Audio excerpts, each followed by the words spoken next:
Good afternoon.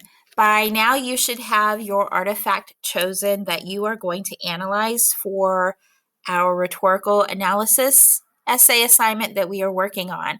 So what I thought I would do to help you all out or make sure that you understand kind of the difference between just informing someone of where different examples of Kairos, Logos, Ethos, and Pathos might be, and actually analyzing them would be for us to kind of have a little sample um, artifact that we could all look at.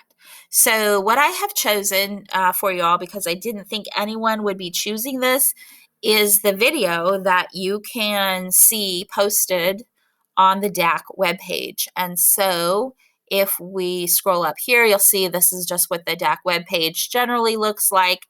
And then this is the video that is in the middle. And usually you see the young man with the mask on come up at the beginning. But I was watching this before to just kind of look at it. So this is where it is on my screen. Okay, so what we're going to talk about in this video is the idea of Kairos. So remember, Kairos is just looking at time and place and how the writer or the creator of your piece of rhetoric has taken advantage of those things in order to be more persuasive or where they've missed the mark, perhaps. And it's going to be harder for them to be persuasive or to really get their message across to their audience members because they didn't really understand maybe what they should have been doing or how to use Kairos to their advantage. All right, so if we look at the idea of time, we're talking about a particular moment in time. So kind of where you all are right now, right? And for your assignment, it said you could choose an artifact related to a current event that had been created up to 6 months ago. So that's kind of to help you narrow that focus and kind of think about, well, what exactly moment that was the moment in time when this was created. So if we're looking at our video, right, we would think about obviously the pandemic, COVID, and what are people's concerns, right, in relation to that.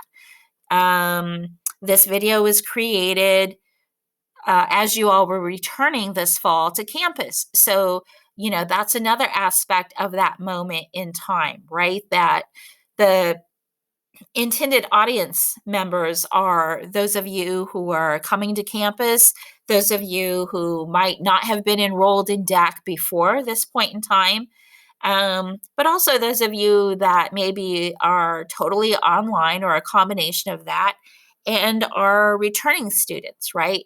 The basic message of this video is that DAC is a healthy, happy, and safe place to be to get your education this fall. And so that's what the video is intended to try to persuade you all of, whether you're a student, whether you're a community member, whether you are a parent sending your son or daughter to college here. It's meant to allay all of those fears about education and returning to the classroom and all of those things, right? So we would be looking at, did they do a good job of convincing us as audience members of that, given the concerns that we have at this point in time, the fears, the frustration, anything, right?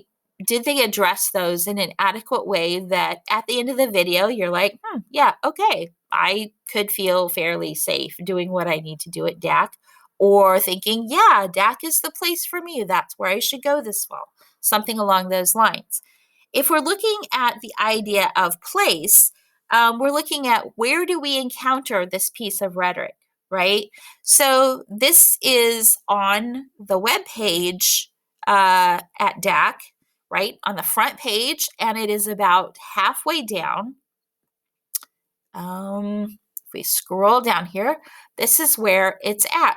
So in the next video, we're going to look at the idea of place and what that would entail.